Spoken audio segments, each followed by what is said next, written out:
So hi everyone, I'm Kirsty Bennett and I'm here on behalf of Guinness World Records as your official adjudicator.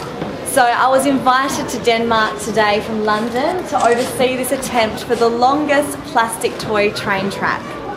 So the current record for this measures at 2,888 metres and was achieved in China in last year.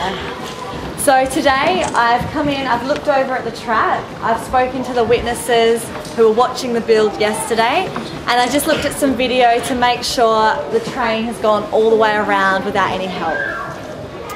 So I'm pleased to say, on behalf of Guinness World Records, I would like to award Henrik and Veiga Pladen, apologies, with the title of the longest plastic toy train track, measuring at 4,000.25 metres. Congratulations!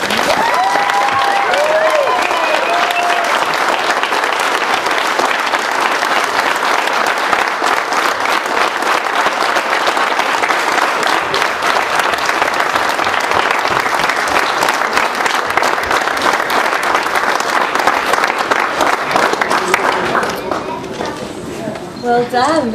Officially amazing. Well done.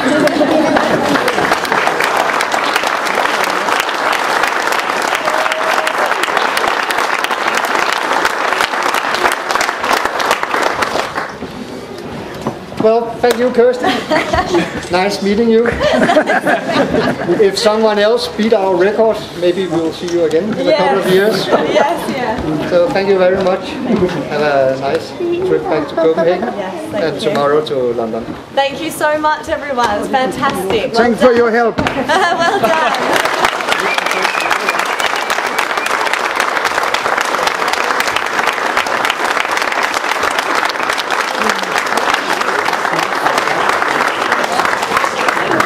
Tusind tak til Henrik, som har hjulpet os alle sammen i byggepladen med at opnå vores store mål, netop at komme i Guinness.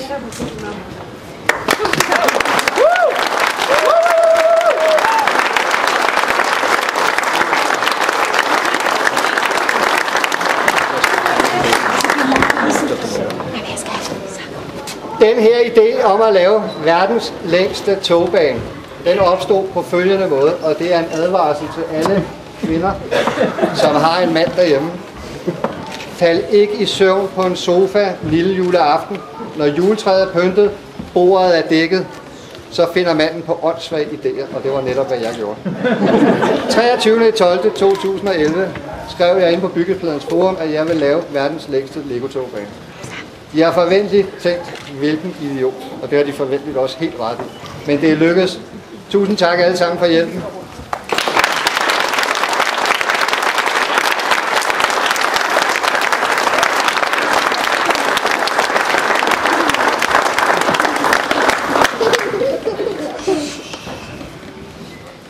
Jo.